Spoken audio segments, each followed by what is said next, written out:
Queridos hermanos, vamos a leer hoy el libro de Tobías, un libro escrito, se piensa, entre el 200 antes de Cristo, 50 antes de Cristo, se cree que fue escrito en arameo y luego traducido al hebreo. Un libro muy interesante, vamos a leerlo. Es un libro que tiene muchas prefiguraciones y prototipos del Mesías.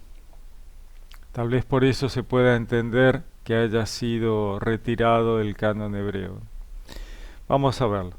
Entonces dice, Tobías 1.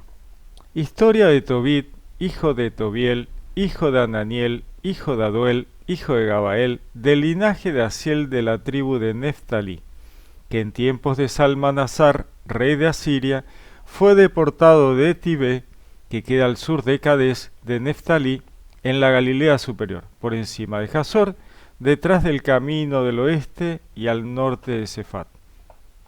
Como vemos desde el inicio, es una historia muy de contexto muy hebreo, muy judío, ¿no? Y historia de Tobit, hijo de Tobiel, hijo de Ananiel, hijo de Aduel, hijo de Gabael, o sea, todo el linaje, ¿no? Como para dejar bien claro que esta gente es judía, ¿no? Porque como tiene que ser, hebrea por el linaje, ¿no?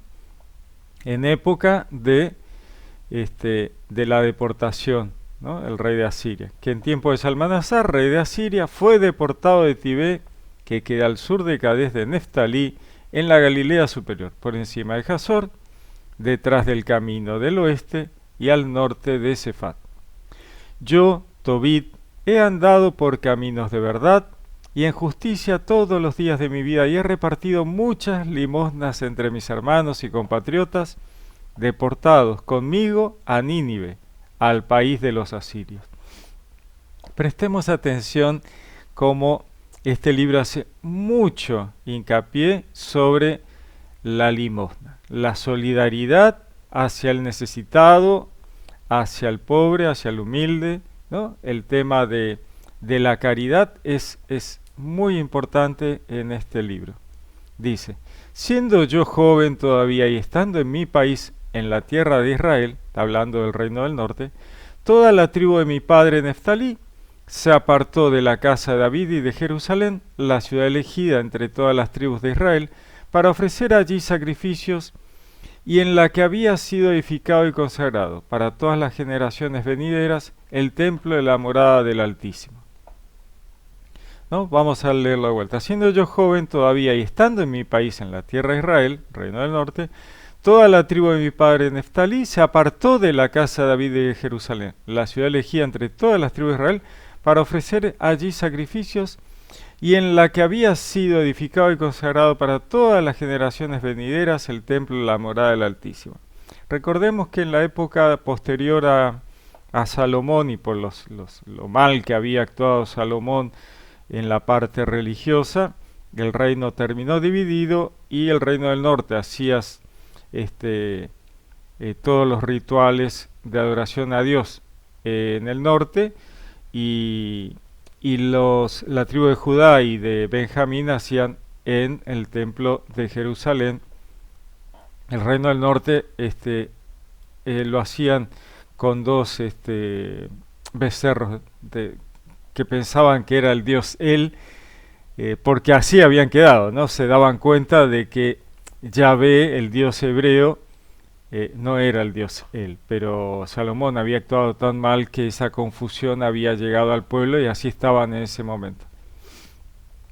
Dice, todos mis hermanos y la casa de mi padre Neftalí ofrecían sacrificios al becerro de Jeroboam, rey de Israel. Jeroboam era el rey del reino del norte.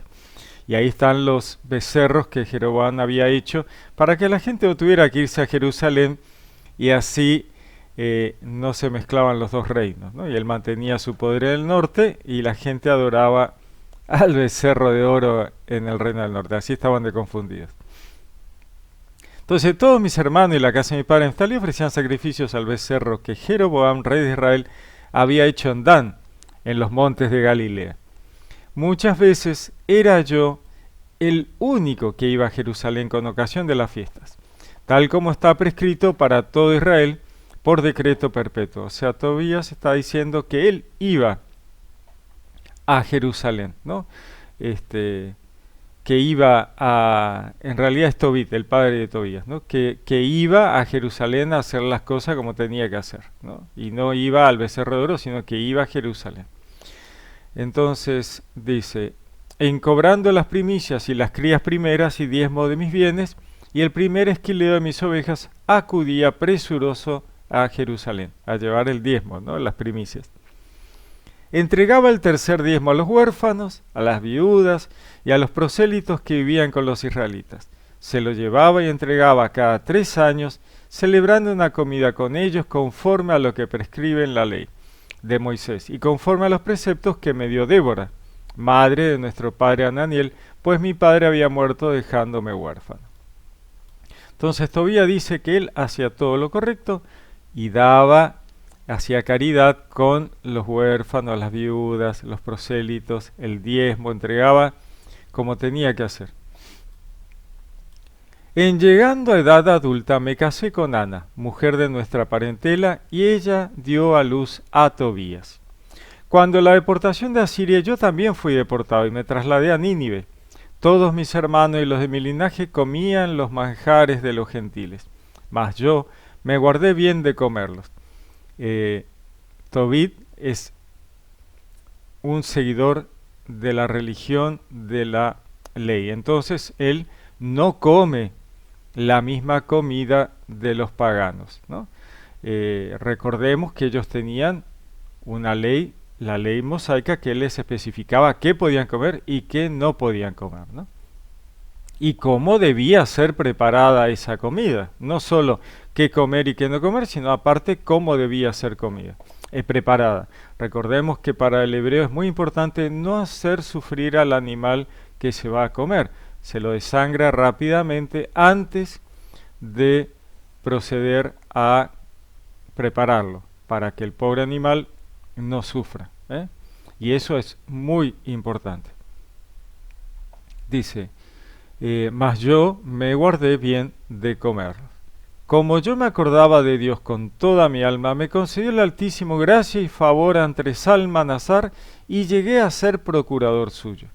Me trasladé a Media, administré allí sus negocios hasta su muerte, y deposité en Ragués de Media, en casa de Gabael, hermano de Gabrí, unos sacos de plata por valor de 10 talentos. Entonces Tobit dice que había trabajado de funcionario, había ganado muy bien, había ahorrado mucho dinero y se lo había dejado a una persona en Media, en casa de Gabael, hermano de Gabrí, mucho dinero por valor de 10 talentos, mucho dinero. Continúa. Muerto Salmanasar, le sucedió en el trono su hijo Senaquerib.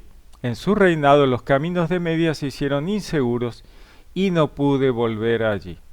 En los días de Salmanasar hice yo muchas limosnas a mis hermanos de raza. Continúa mostrando su caridad hacia los pobres, los humildes. Pero fíjense que dice a mis hermanos de raza, o sea, entre ellos, ¿no? De mi pan, di mi pan a los hambrientos y vestido a los desnudos. Si veía el cadáver de alguno de los de mi raza arrojado extramuros de Nínive, le daba sepultura. Enterré igualmente a los que mató Senaquerib, cuando vino huyendo de Judea después del escarmiento que hizo contra él el rey del cielo a causa de las blasfemias, de sus blasfemias.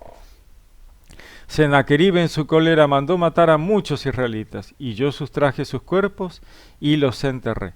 Senaquerib los buscó sin encontrarlos.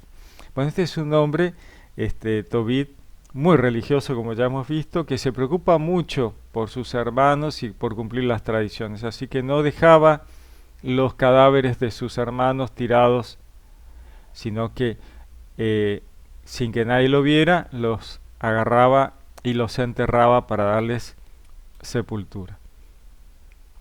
Dice, un ninivita fue a denunciarme al rey de que yo los había enterrado en secreto. Cuando supe que el rey tenía informe acerca de mí y que me buscaba para matarme, tuve miedo y escapé. Me fueron arrebatados todos mis bienes, nada quedó sin confiscar para el tesoro real, salvo a mi mujer Ana y mi hijo Tobías. Aún no habían transcurrido 40 días cuando Senaquerib fue asesinado por sus 2 hijos, que huyeron luego hacia los montes Ararat. le sucedió su hijo Asarjadón. Asarjadón puso a Ahicar, hijo de mi hermano Anael, al frente de las finanzas de su reino, de modo que dirigía toda la administración. Ahicar intercedió por mí y pude regresar a Nínive. Ahicar, de hecho, había sido copero mayor, custodio del sello, administrador y encargado de las finanzas bajo Sennacherib, rey de Asiria. Y Asarjadón le confirmó en los cargos. Era sobrino mío y de mi propia parentela. Como vemos, Tobit está en la diáspora, en terreno, en tierra extranjera, en tierra de paganos, bajo reyes que seguían dioses falsos, ¿no es cierto? Continúa, Tobías 2. En el reinado de Asarjadón pude regresar a mi casa y me fue de vuelta mi mujer Ana y mi hijo Tobías. En nuestra solemnidad de Pentecostés, que es la santa solemnidad de las semanas, me habían preparado una excelente comida y me dispuse a comer. Cuando me presentaron la mesa con numerosos manjares, dije a mi hijo Tobías: Hijo, ve a buscar entre nuestros hermanos deportados en Nínive algún indigente que se acuerde del Señor y tráelo para que coma con nosotros. Te esperaré hasta que vuelvas, hijo mío. Nuevamente, este tema de su gran religiosidad que hace caridad y solidaridad para con sus hermanos. Fuese pues Tobías a buscar a alguno de nuestros hermanos pobres y cuando regresó me dijo: Padre, le respondí. ¿Qué hay, hijo? Contestó: Padre, han asesinado a uno de los nuestros, le han estrangulado y le han arrojado en la plaza del mercado y aún está allí. Me levanté al punto y sin probar la comida alcé el cadáver de la plaza y lo dejé en una habitación, en espera de que se pusiera al sol para enterrarlo. El amor por el prójimo y el deseo de que todos pudieran cumplir con la ley, ¿no? Dice: volví a entrar, me lavé y comí con aflicción, acordándome de las palabras que el profeta Amós dijo contra Betel: vuestras solemnidades se convertirán en duelo y todas vuestras canciones en lamento. Y lloré. Cuando el sol se puso, cavé una fosa y sepulté el cadáver. Veamos un poquito el pueblo hebreo deportado en tierra extranjera, bajo el poder de paganos que están obrando verdaderamente mal, ellos están oprimidos. Ya empezamos a ver un paralelismo con Egipto, ¿no? Vemos el paralelismo con Egipto. José, que había sido tomado para cargos porque los veían gente honesta, honrada, que manejaban bien las cosas con responsabilidad, y acá vemos nuevamente una situación similar. Ellos otra vez puestos en cargos importantes, pero en tierra extraña, oprimidos, asesinados, maltratados. Mis vecinos se burlaban y decían: todavía no ha aprendido, pues en efecto ya habían querido matarme por un hecho semejante. Apenas si pudo escapar y ya vuelve a sepultar a los muertos. Esto decían sus vecinos, la otra gente que lo criticaba, ¿no? Aquella misma noche, después de bañarme, salí al patio y me recosté contra la tapia, con el rostro cubierto a causa del calor. Ignoraba yo que arriba en el muro había gorriones, me cayó excremento caliente sobre los ojos y me salieron manchas blancas. Fui a los médicos para que me curasen, pero cuantos más remedios me aplicaban, menos veía a causa de las manchas, hasta que me quedé completamente ciego. 4 años estuve sin ver. Todos mis hermanos estaban afligidos. Ahicar, por su parte, proveyó a mi sustento durante 2 años hasta que se trasladó a Elimaida. En aquellas circunstancias, mi mujer Ana tuvo que trabajar a sueldo en labores femeninas, hilaba lana y hacía tejidos que entregaba a sus señores. Cobrando un sueldo, el 7 del mes de Distros acabó un tejido y se lo entregó a los dueños, que le dieron todo un jornal y le añadieron un cabrito para una comida. Cuando entró ella en casa, el cabrito empezó a balar. Yo entonces llamé a mi mujer y le dije: ¿de dónde ha salido ese cabrito? ¿Es que ha sido robado? Devuélvelo a sus dueños, porque no podemos comer cosa robada. Ella me dijo: es un regalo que me han añadido a mi sueldo. Pero yo no le creí. Ordené que lo devolviera a los dueños y me irrité contra ella por este asunto, cuando ella me replicó: ¿dónde están tus limosnas y tus buenas obras? Ahora se ve todo bien claro. La mujer le recrimina a Tobías que no confiara en su esposa, ¿no? Porque él obraba bien, ¿por qué la mujer no iba a obrar bien, ¿no? Porque él dudó de su esposa y ella le recrimina, ¿no? Tobías, vamos a leer Tobías 3. Anegada entonces mi alma de tristeza, suspirando y llorando, comencé a orar con gemidos. Tú eres justo, Señor, y justas son todas tus obras. Misericordia y verdad son todos tus caminos. Tú eres el juez del universo. Y ahora, Señor, acuérdate de mí y mírame. No me condenes por mis pecados, mis inadvertencias y las de mis padres. Hemos pecado en tu presencia. No hemos escuchado tus mandatos y nos has entregado al saqueo, a la burla, al comentario y al oprobio de todas las gentes entre las que nos has dispersado. Pero cierto es, Señor, que todas tus sentencias a la verdad responden cuando me tratas según mis pecados y los de mis padres, porque no hemos cumplido tus mandatos y no hemos caminado en la verdad delante de ti. Haz conmigo ahora según lo que te plazca, y ordena que reciba mi vida, ya que no me disuelva y que yo me disuelva sobre la faz de la tierra, porque más me vale morir que vivir.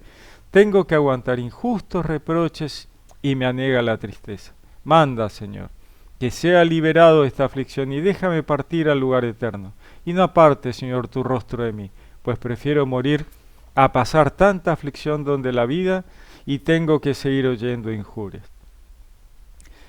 Bueno, acá nos muestra Tobit que él tiene una idea de que la culpa de sus ancestros la pagaba la persona, aunque los que habían obrado mal eran el padre, los abuelos, ¿no? Este tema que todavía estaba dando vueltas de que uno pagaba lo que habían hecho los ancestros, ¿no? Le habían preguntado a Jesús, ¿y qué le pasó? ¿Quién pecó? ¿Sus padres, sus abuelos? Y Jesús decía, no, es para gloria de Dios, no tiene que ver con lo que habían hecho sus padres. Ya llega un punto en la historia hebrea que Dios dice, bueno, cada uno paga las consecuencias de lo que hizo, ¿no? Ya no carga con las consecuencias de los padres. Esto también tiene una cierta prefiguración, una cierta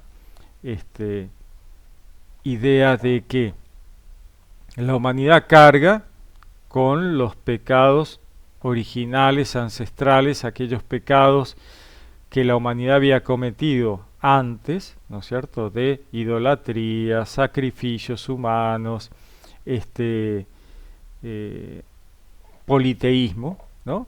Y que carga a la humanidad todos esos sacrificios, toda esa sangre derramada inútilmente, tontamente, que Dios nunca quiso, de todos esos sacrificios animales y humanos, como ese pecado original que la humanidad arrastra y que Jesús limpia a la humanidad de esos pecados originales, ¿no? Ancestrales, de los ancestros que uno no lo había hecho, pero cargábamos todos en comunidad los pecados ancestrales. Por eso está esta prefiguración de ¿quién pecó? ¿Quién pecó? ¿Por qué está pasando esto? Jesús corta con eso y todos esos pecados originales quedan en el olvido, ¿no? A partir de ahora uno se salva por las obras de uno. Yo hice lo correcto, yo hice lo bueno, hice lo correcto a los ojos de Dios y bueno, Dios me va a juzgar por mis obras, ¿no es cierto? Porque tuve hambre y me diste de comer, decía Jesús, porque tuve sed, me diste de beber, enfermo, me visitaste, ¿no? O sea, lo que uno hace por el prójimo es lo que va a tener que ver con la salvación de uno individualmente. Aún igual hay una cuestión de salvación comunitaria y de vida comunitaria, ¿no es cierto? También uno no puede decir, bueno, los otros están haciendo macanas, pero yo me porto bien, entonces está listo. Bueno, uno tiene que tratar de corregir también los temas comunitarios porque hay una culpa comunitaria también, ¿no? Cuando uno no hace nada en una comunidad para corregir los problemas de toda la comunidad, ¿no? Bueno, estamos entonces en estas cosas que dice Tobit y que vemos que tiene que ver con esto, ¿no? Del pensamiento todavía de que los pecados de los ancestros repercutían en la vida de esa persona, ¿no? Y esta prefiguración o prototipo de el pecado original que luego Jesús va a pagar y rescatar a la humanidad, ¿no?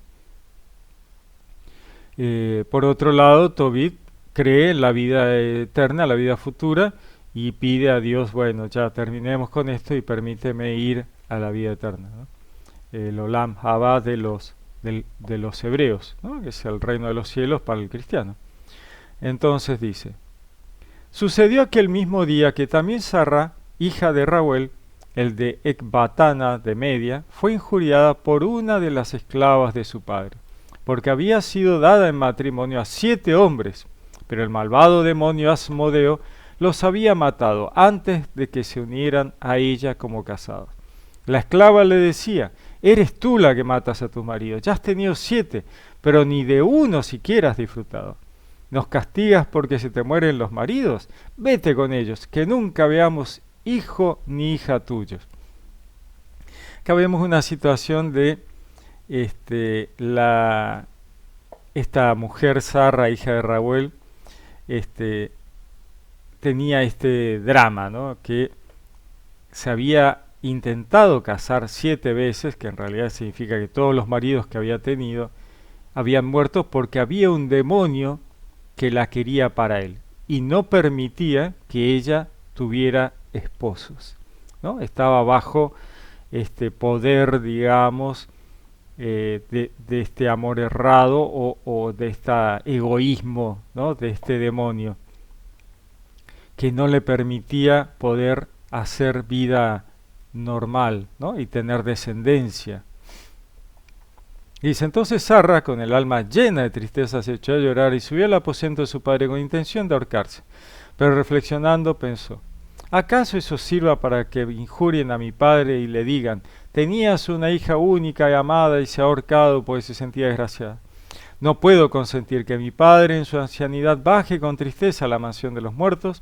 Es mejor que en vez de ahorcarme, suplique al Señor que me envíe la muerte para no tener que oír injurias durante mi vida.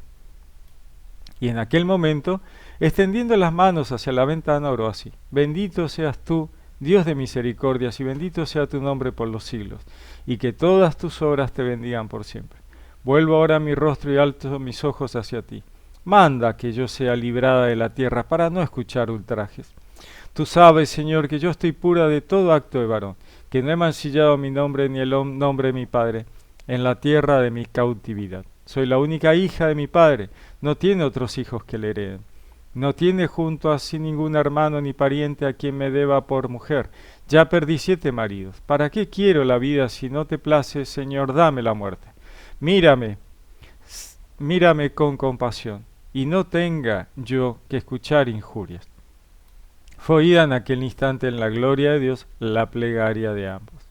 Y fue enviado Rafael a curar a los dos, a Tobit para que se le quitaran las manchas blancas de los ojos y pudiera con sus mismos ojos ver la luz de Dios, y a Sarra, la de Rahuel, para entregarla por mujer a Tobías, hijo de Tobit, y librarla de Asmoneo, el demonio malvado, porque Tobías tenía más derechos sobre ella que todos cuantos la pretendían. En aquel mismo momento se volvía Tobit del patio a la casa, y Sarra, la de Rahuel, descendía del aposento. Entonces Dios escucha el clamor de estas personas y envía al ángel Rafael a ayudarlos, ¿no? El ángel de Dios que baja a rescatarlos. Se ve el paralelismo, o sea, el ángel de Dios, ¿no? El enviado de Dios. Recordemos que ángel es enviado, el malaj, ¿no? El malaj de Dios, el ángel de Dios, el enviado de Dios baja por orden del Padre, Dios, a rescatar a estas personas de el maltrato de el enemigo, del Satán, del demonio, de este lugar de esclavitud y opresión. Ya empezamos a ver el paralelismo con la humanidad, con el pueblo hebreo, en las personas de estas dos, ¿no? En la persona de estas dos personas, valga la redundancia, ¿no? Entonces, vamos viendo que toda la historia apunta a un paralelismo de la historia humana que había tratado de estar bien con Dios y no había podido porque el enemigo le había cortado los caminos para poder tener vida normal y había traído la muerte permanente, arruinando la vida de esta gente. La opresión, ¿no? Los caminos que tendían a Dios eran cortados, justamente, ¿no? Un paralelismo en la historia de la humanidad, ¿no? Una humanidad ancestral que tiende puentes a Dios y que el enemigo se los corta, los confunde, los retrasa.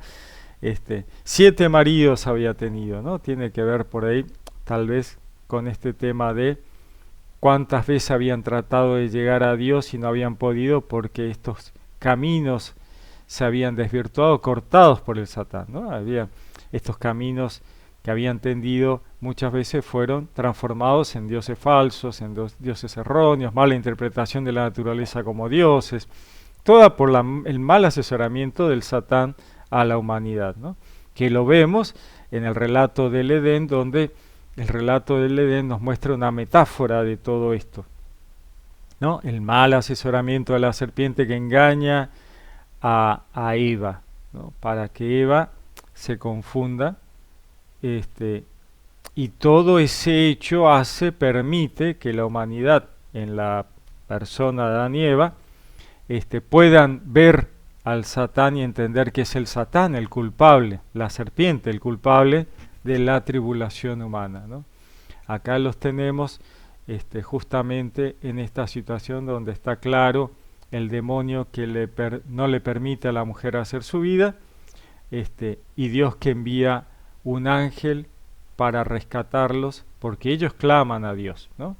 La humanidad ha clamado a Dios, el pueblo hebreo ha clamado a Dios y estas personas claman a Dios y Dios envía a su ángel. Jesús no es un ángel, sí es el enviado. Y uno lo ve en el Apocalipsis, el ángel del Señor. A veces algunas facciones cristianas hasta se confunden y piensan que Jesús, es un ángel y que no es realmente Dios. Pero no, Jesús es Dios, ¿no? Jesús es el Verbo, la palabra de Dios que encarna como enviado de Dios para rescatar a la humanidad, ¿no? Pero por eso en el Apocalipsis vemos el ángel del Señor. ¿Por qué? Porque es el Malaj, el enviado del Padre para rescatar a la humanidad, pero sigue siendo Dios, ¿no? Acá en esta historia el ángel del Señor es el ángel Rafael. Veamos un poquito, Tobías 4. Aquel día se acordó Tobit del dinero que había dejado en depósito en Gabael, en Ragués de Media. Y se dijo para sí, yo ya estoy deseando morirme, así que voy a llamar a mi hijo Tobías y le voy a hablar de ese dinero antes de morirme. Llamó pues a Tobit a su hijo, que se presentó ante él. Tobit le dijo, cuando yo muera, me darás una digna sepultura. Honra a tu madre y no le des un disgusto en todos los días de su vida. Haz lo que le agrade y no le causes tristezas por ningún motivo. Acuérdate, hijo, de ella, de que ella pasó muchos trabajos por ti cuando te llevaba en su seno. Y cuando ella muera, sepúltala junto a mí en el mismo sepulcro. Acuérdate, hijo del Señor, todos los días y no quieras pecar ni transgredir sus mandamientos. Practica la justicia todos los días de tu vida y no andes por caminos de injusticia. Pues si te portas según verdad, tendrás éxito en todas tus cosas. Como todos los que practican la justicia, haz limosna con tus bienes, y al hacerlo, que tu ojo no tenga rencilla. No vuelvas la cara ante ningún pobre, y Dios no apartará de ti su cara. Regula tu limosna según la abundancia de tus bienes.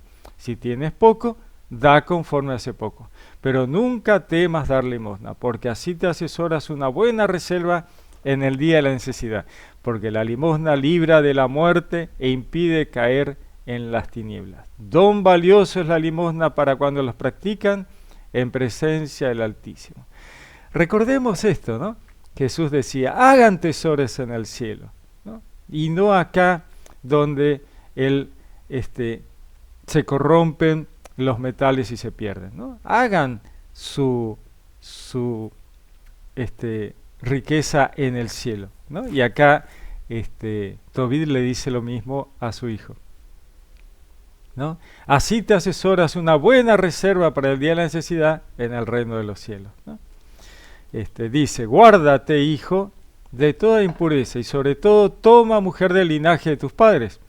No tomes mujer extraña que no pertenezca a la tribu de tu padre, pues somos descendientes de profetas. Recuerda, hijo, que desde siempre nuestros padres, Noé, Abraham, Isaac y Jacob, tomaron mujeres entre sus hermanos y fueron bendecidos en sus hijos, de modo que su estirpe poseerá la tierra en herencia.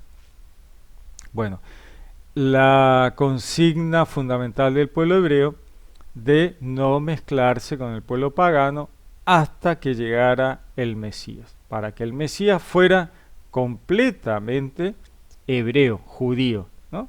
Por eso siempre en las profecías dice, he visto como un hijo de Adán, porque en realidad este hijo de hombre es hijo de Adán, he visto como un hijo de Adán que viene. Jesús diría, el hijo del hombre, ¿no? El hijo de Adán ha venido para esto, para aquello, para lo otro. O sea, el judío, ¿no? El judío, el descendiente de Adán, el descendiente de Adán. No toda la humanidad es descendiente de Adán, o sea, la humanidad ya existía cuando cuando Dios crea a Adán y Eva en el Edén. La humanidad existía ahí afuera. Adán y Eva no son los primeros de la humanidad, sino los primeros del pueblo hebreo, ¿no? Por eso el pueblo hebreo es descendiente de Adán y Eva, pero la humanidad ya estaba afuera, ¿no? La humanidad estaba afuera. Esa humanidad con la cual se casa Caín. Caín se casa con una mujer que estaba afuera, que no era de la familia de Adán y Eva, ¿no? Y los ríos del Edén tenían nombres que no habían sido nombrados por Adán y Eva, sino que eran ríos que estaban nombrados por la humanidad que estaba afuera. Y los metales y minerales que habla el relato del Edén eran metales y minerales preciosos, cuyo valor provenía del comercio, un comercio que hacían las personas que estaban afuera. Por eso eran valorados, porque había un comercio. Ahora, Adán y Eva eran los primeros. ¿Con quién comerciaban? Con nadie. Afuera comerciaban. Bueno, entonces tenemos este tema de que el pueblo hebreo no debía mezclarse con los extranjeros, con los paganos, hasta que llegara el Mesías. Una vez que llega Jesús, Jesús abre el juego a toda la humanidad. Por eso el pueblo hebreo es un rebaño acotado, chiquito, cerrado, con Dios como el buen pastor, pero sin embargo Jesús no busca pastores, busca pescadores, ¿no? Yo te haré pescador de hombres, ¿no? Ustedes van a ser pescadores de hombres, ¿dónde? En el mar de la mundanidad donde vive la gentilidad. Y los manda a pescar, ¿no? Ahí lo tenemos esa mañana, que ellos habían pescado toda la noche porque tenían miedo de pescar de día, ¿no? De evangelizar de día. Y Dios le dice, no, Jesús le dice, vayan a evangelizar de día, a la luz de todo el mundo. Pesquen, van a traer, las redes casi reventaban. La gentilidad, los paganos, aquellos que debían ser evangelizados de día, a la luz, ¿no? Todos, sin distinción. Luego, se volvería, Jesús vuelve sobre la idea del pastor y las ovejas, pero ya es un rebaño mundial, ya es un rebaño de toda la humanidad, ¿no? Jesús le dice a Pedro, apacienta a mis ovejas, todas las ovejas, ¿no? Todas las ovejas. Apacienta a mis corderos, los mártires de la iglesia, van a ser los corderos de Dios, otra vez los mártires de esa evangelización, de la persecución a la iglesia, ¿no? Entonces, pero ya esta vez las ovejas son toda la humanidad, ya no es el rebaño chiquito acotado del pueblo hebreo. Continúa. Dice, así pues, hijo, ama a tus hermanos. No tengas con tus hermanos ni con los hijos y las hijas de tu pueblo corazón soberbio, en orden a tomar para ti mujer de entre ellos. Pues la soberbia acarrea la ruina y prolija inquietud, y la ociosidad, bajeza y extrema penuria, porque la ociosidad es madre de la indigencia. No retengas el salario de los que trabajan para ti, dáselo al momento. Si sirves a Dios serás recompensado. Pon cuidado, hijo, en todas tus acciones y muéstrate educado en toda tu conducta. Le dice el padre a Tobit, trabaja, conseguí tu propio sustento, Si tenés empleados, no tardes en pagarle lo que les corresponde. No retengas el salario de los que trabajan para ti. Eso era parte de la ley mosaica. Tenés que pagarle en el momento. Eso, retenerle el salario a la gente está mal. Dáselo al momento. Para eso trabajaron. Ellos requieren el trabajo en el momento. Dios no le retiene el salario a nadie al momento de la muerte. El alma va con Dios e inmediatamente se disfruta de los bienes, del pago, ¿no? O sea, el salario. Inmediatamente Dios hace un juicio sobre el alma y después se esperará al juicio final, aquel último juicio y la resurrección. Pero ya inmediatamente unos van al purgatorio, donde pueden terminar de purgar, y otros ya pueden ir a esperar aquel tiempo y disfrutar del reino de los cielos. Como lo vemos en el libro del Apocalipsis.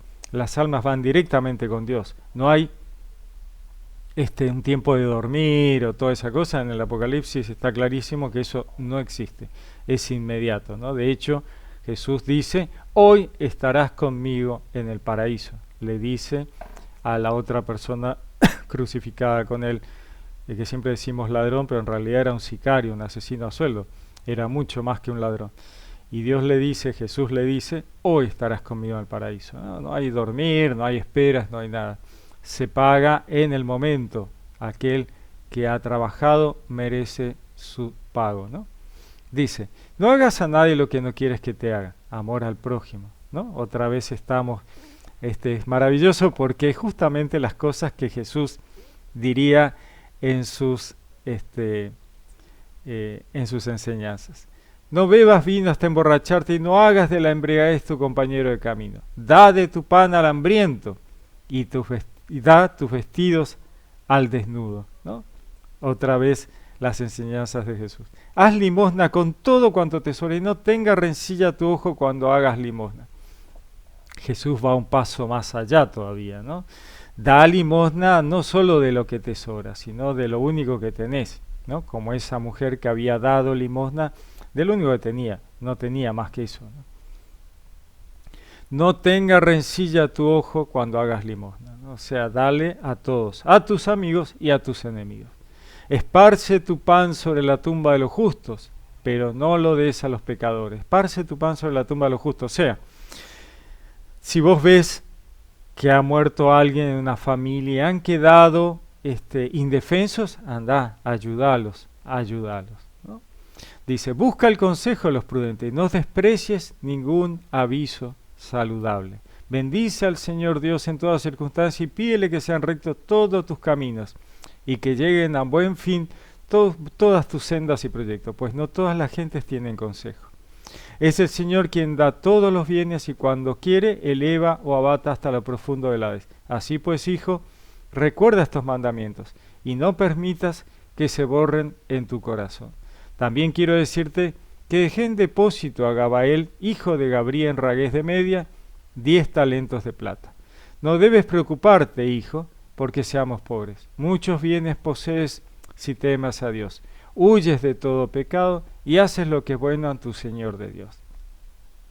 Muchos bienes posees si temes a Dios, huyes de todo pecado y haces lo que es bueno ante el Señor tu Dios. Tobías 5. Entonces Tobías respondió a su padre, haré cuanto me has dado, me has mandado, padre. Pero ¿cómo podré recuperar el depósito? Ni él me conoce a mí, ni yo a él. ¿Qué señal debo darle para que me reconozca? Me crea y me devuelva el dinero. Por otra parte, reconozco la ruta que conduce a Media. Muy lindo el libro de Tobías. Estamos en Tobías 5, vamos a detenernos y vamos a seguir en un próximo video avanzando en los próximos capítulos para que esto no se haga tan largo. Pero es muy lindo el libro de Tobías, prefigura al Mesías. Vamos a ver una imagen de Jesús en su relato y vamos a ver un paralelismo a la historia del pueblo hebreo, a la historia de la humanidad, el rescate, la ceguera del pueblo hebreo, aquello que había dicho el profeta en sus ojos están cerrados, sus oídos están cerrados para que viendo no vean, oyendo no escuchen, o sea que yo se conviertan y yo los sane. Y acá hay un paralelismo con ello también, ¿no? Porque tiene que ver con la historia del pueblo hebreo, con la historia de permitir que el Mesías llegara. O sea, es muy interesante ver cómo el libro de Tobías es todo un paralelismo del Antiguo Testamento, de la llegada de Jesús y luego de las enseñanzas de Jesús. Es muy interesante. Muy bien, queridos hermanos, ya seguiremos con el libro de Tobías. Llegamos hasta el capítulo 5 y avanzaremos luego desde el capítulo 5 en adelante. Les deseo un lindo día, que Dios los bendiga y los saludo con gran afecto.